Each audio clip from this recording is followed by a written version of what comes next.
Thierry Farge, bonjour. Bonjour. Comment allez-vous? Ici, mieux, c'est pas supportable. Voilà. On se retrouve à Meudon, à la traversée estivale, hein, avec un véhicule pareil, une magnifique MG. Une MGB, une valeur sûre, respectable, elle vous emmène au bout du monde. Alors, Thierry, vous êtes toujours responsable de l'événementiel au sein du salon Rétromobile. Et chaque année en février, vous nous gâtez. Chaque année, un truc exceptionnel. On essaye.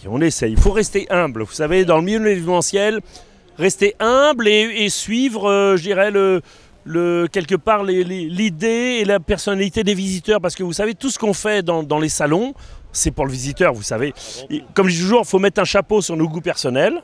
Il faut accueillir les visiteurs et donner du rêve à tout le monde.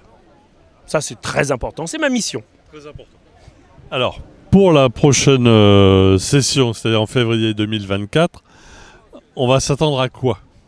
Bon, il va y avoir des anniversaires, forcément.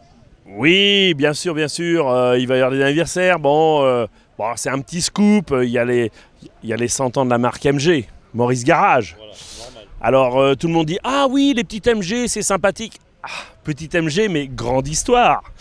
Ça a commencé il y a très très longtemps, bien avant-guerre, avec des records de vitesse sur le lac Salé, avec des voitures fabuleuses. Donc, petite voiture, grande histoire. Très d'accord. Ouais. Bon, est-ce qu'on peut dire qu'il y aura quand même un clin d'œil aussi sur le Dakar? Ah, vous êtes au courant de certaines choses. C'est pas moi qui vous l'ai dit, cher. Il y a des fuites, Oui, pareil, voilà, une grande aventure avec beaucoup de personnalités qui ont... Parce que les voitures, c'est une chose, mais ce sont les pilotes qui comptent beaucoup.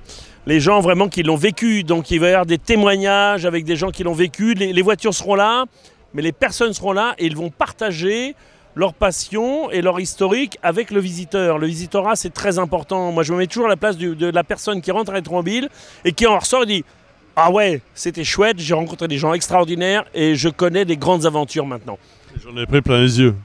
Oui, bien sûr, voilà. Mais surtout des belles rencontres. Un salon, quel que soit le sujet d'un salon, c'est un moment de rencontre et de partage.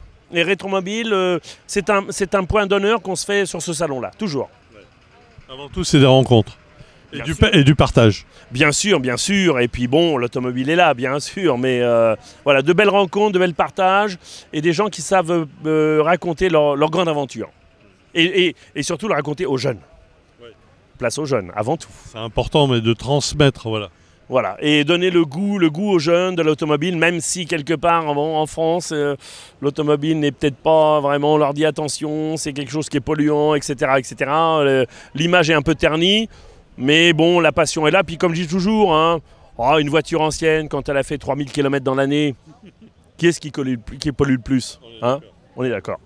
3000 km, c'est rien. Oh, c'est le début de l'aventure. Voilà.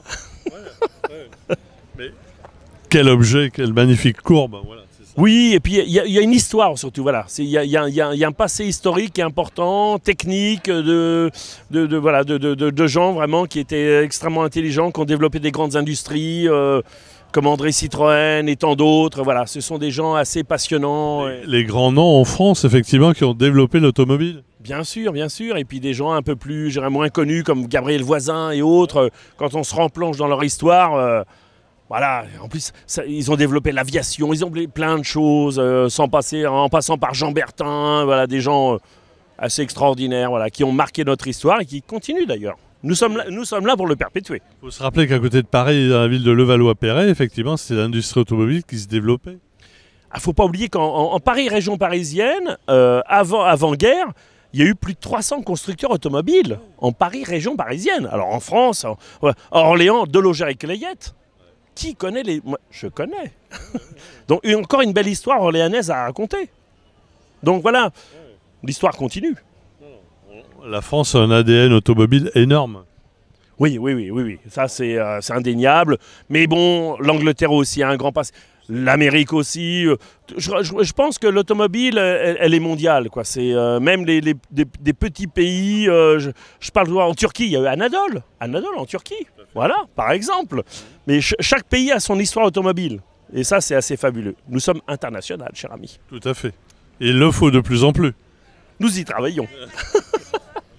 Bon, Thierry, on se revoit très vite en février 2024 pour le salon Rétromobile. J'espère bien.